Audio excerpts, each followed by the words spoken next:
Allora, je vais enregistrer. Allora, buongiorno a tutti e grazie di essere intervenuti. Bonjour à tous. Good morning, all of you. And I introduce this webinar with a little introduction. I apologize for my English, my terrible English, but I think it's better I try to speak in English.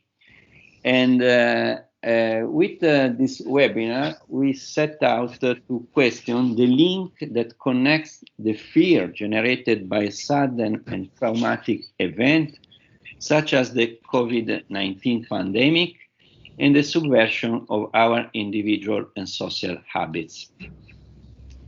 The chronicle of the pandemics of the past is rich in testimonies of the drama of the abandonment of habits and rituals that mark the daily life of individuals and their communities.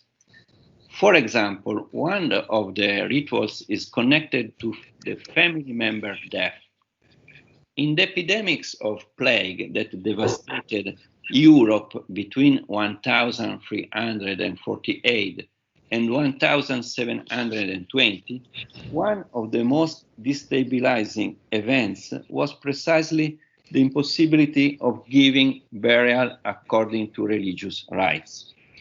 Death became so indifferent, so desacralized, so anonymous and repulsive that it plunged entire populations into despair until the risk of madness. In the chronicles, there is a trace of the joy of the inhabitants of Marseille in France when, at the end of the epidemic of 1720, they saw the funeral carriages reappear in the streets, a sign that the dead were again buried according to common rites. We Italians can only think of what happened in Bergamo, when all we watched on television the terrible parade of military trucks with coffins of the dead of COVID-19 that were taken far because of the lack of places in the cemeteries of the city, thus preventing family members from any form of recollection on the coffin of their dead relatives and the celebration of funerals. As happens with the current pandemic, even at the time of the pestilence, the overturning of habits was total. Productive activity stopped, the cities fell in silence, the sick were isolated and came to find themselves in complete solitude. Death was shrouded in anonymity. Collective rights were abolished, both those of joy and amusement and those of pain. This abrupt suspension of habits, even then as today, was accompanied by an almost total impossibility to formulate plans for the future. In time of crisis, therefore, there is a crisis in the perception of time. The epidemic obliges us to consider every minute as a simple delay and to have no other perspective in front of us than that of a probable imminent death. This, broadly speaking, is the historical theoretical scenario from which we started when we draw up the proposal that is at the origin of this webinar. Western philosophy has been involved since Aristotle in the explanation of the formation of habits and customs, and over the centuries has proposed various models to explain their birth and consolidation. Around the mid-19th century, one of the greatest scholars of habit, Félix Rabesson, in describing the unreflective spontaneity that marks habits in the sphere of sensation and emotions, speaks of a need and a desire that settle within us without us realizing it. Before him, another philosopher like Mendelbrand, and after him, a Greek novelist and philosopher like Marcel Proust, will also dwell on the feeling of need generated by habit. In their opinion, this feeling emerges when a habit is suddenly and traumatic interrupted, an interruption that causes pain and anguish. In the preparatory work of this webinar, I wondered if Western philosophy had tried to reflect on this device on the interruption of habit, not only from the point of view of the individuals and his passions, but also on a social scale and in relation to collective events. We know that since Plato, there has been a conservative line of thought that warns us against the subversion of customs, traditions, and laws. But a reflection on the traumatic effects of the sudden interruption of our social habits is really rare to meet. There is a small trace in a French philosopher of the habit, now almost completely forgotten, namely Léon Dumont. Dumont, who in 1876 provides a materialistic conception of habit, Dumont interprets the history of societies in an evolutionary case, showing how a social traumatic event tends to be followed by restoration of past collective habits because old habits retain power for a long time when they are abruptly interrupted. This is demonstrated in history by the restoration of the previous political order after revolutions. Another trace can be found in one of the fathers of modern sociology, Émile Durkheim, when in a lesson of January 1914, he reflects on Dewey's pragmatism and notes that in the interruption of mechanical habit, reflection takes control again of our acting in a condition of, I cite, uneasiness, uncertainty, restlessness. Our efforts in such a situation are all focused on restoring the balance destroyed, showing our reflexive activity is therefore not merely speculative, but first of all practical. But what happens when we can restore the destroyed balance? Generally, thinkers like Dumont or Durkheim argue that we will try to replace a new balance to the destroyed one. They argue also that our neuronal and organic plasticity allows us to adapt to the new environment. In some cases, however, the specter of an impossible restoration of broken equilibrium appears, with the consequent disintegration of the living organism and its death. But no one seems to draw on the long history of pandemics or other natural disasters to try to test his theories. Epidemics, especially those of cholera, which marked the 19th century, leave a trace in social psychology on the question of the contagiousness of fear in the masses. In the case of epidemic disease, the effects of fear contribute to an increase in the number of patients and deaths. In other words, the viral contagion is associated with an emotional contagion that falls further victims. There is no trace, however, of a link between the two terms of the question, our question, that of fear and that of the interruption of habits. So, today, we can ask ourselves what knowledge can provide us in a situation like that generated by COVID-19, the tools to avoid that fear paralyzes us and prevents us from trying to restore a new balance of habits and customs. A balance, why not, even better than the previous one. But my time is up. Now I thank you again, all of us, for being here with us, and I pass the word to Corinna Guerra. Okay, some work very quickly. Many thanks, Marco, for your rich lecture with so many philosophical stimulating lines of thought.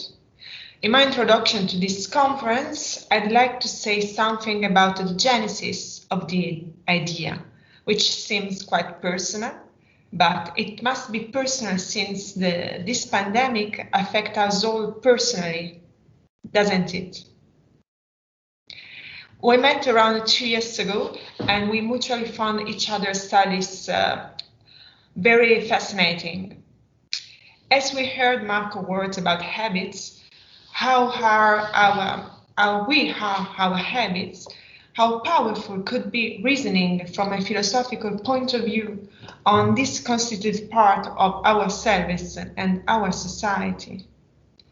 On the other hand, I work on volcanoes, perhaps the most mysterious subject of inquiry of the 18th century, a powerful multidimensional tool to study landscapes, people behaviors, and society. We thought that we could never work together. Combining our research fields would be impossible. We were wrong. It happens that an unexpected and invisible factor has erupted into our personal and professional lives. A new member of the coronavirus family began to directly menace our daily routines. Suddenly, Marco and I were working in the same research field. In fact, studying volcanic eruption, above all in a period when volcanic phenomena were not framed in a scientific theory, means to analyze what happens to people's life before and after the eruption, and to understand how the simple presence of the active volcano shapes people's behaviors. I mean, ok, cosa succede?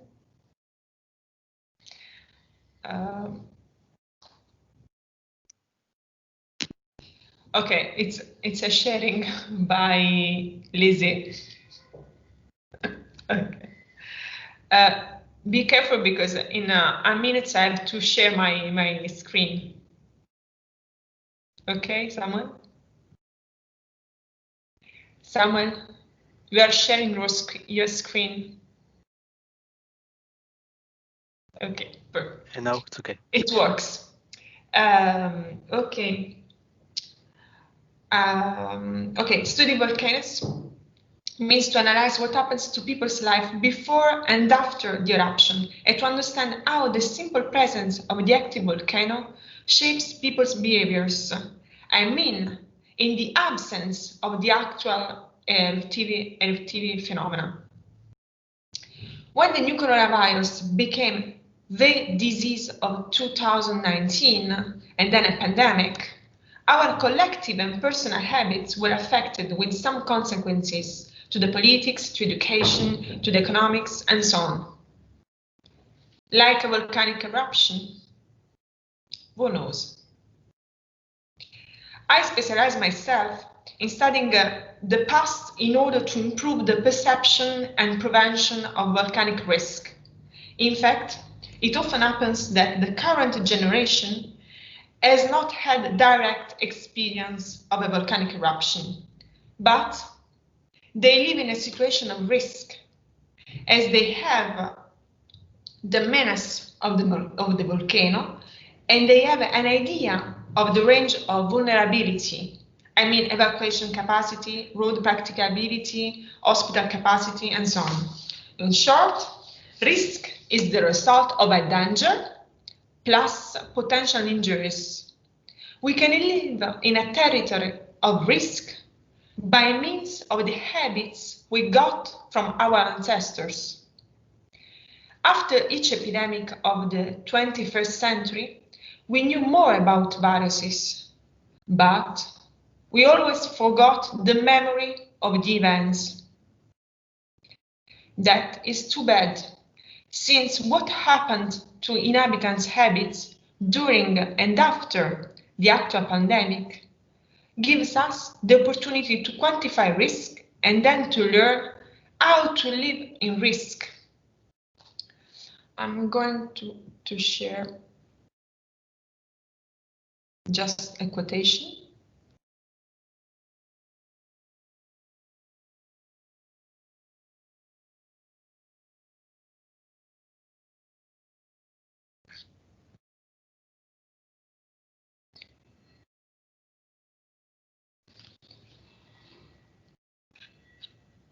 Can you see my screen?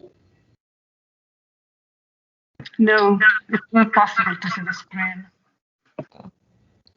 Yes. Non ancora, eccolo. Okay.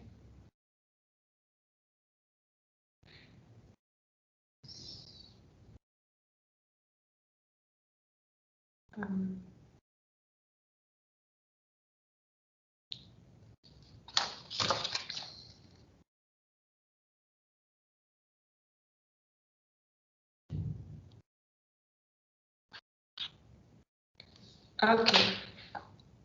Please take a look to the quotation I'm sharing. On n'avait pas le temps de sortir les morts, on les entassait dans une salle au fond du service de réanimation. Et on les évacuait quand on pouvait, dans la journée, le soir. Les gens arrivaient en brancard, dans un état catastrophique.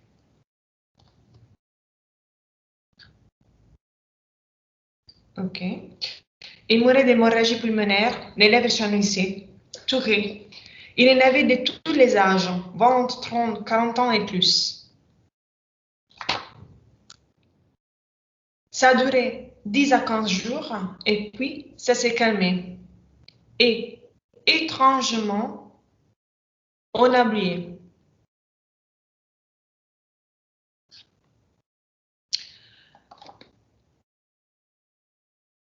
It seems to be something from the 19th century, but it is an interview about the 1968 Hong Kong flu in Europe and all over the world. Why did we so quickly and totally delete the memory of a danger of another Asian virus pandemic? I'm wondering if during this time people changed their habits. Maybe it could be useful to keep that memory in order to build the passage from an imminent danger to a risk we can live with.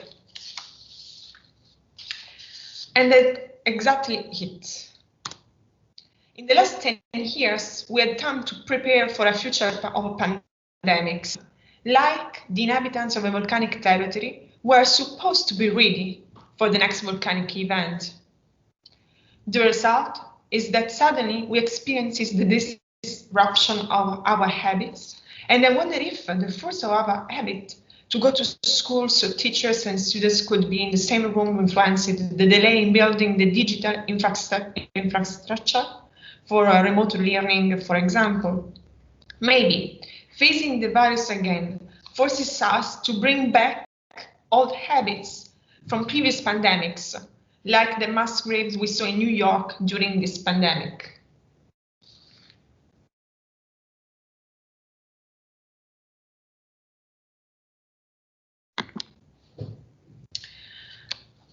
Is it that we, as society, did something wrong in the transmission of knowledge? Or is it that once the virus becomes weaker or a vaccine is discovered and fear is diminished, the mechanism of habit proves to be in many ways similar to the mechanism of nature, reiterating the uniformity of its functioning. Now, are we going to elaborate a true culture of the pandemic risk? Minimizing physical contact will be the rule. How long we will survive communicating by video conferencing without being able to interpret our movement in space and our sense of smell? Well, these are some of the issues Marco and I kept in mind when looking for the presenters for this conference. And we wish that the discussion will produce an historical and philosophical contribute on what we are experiencing now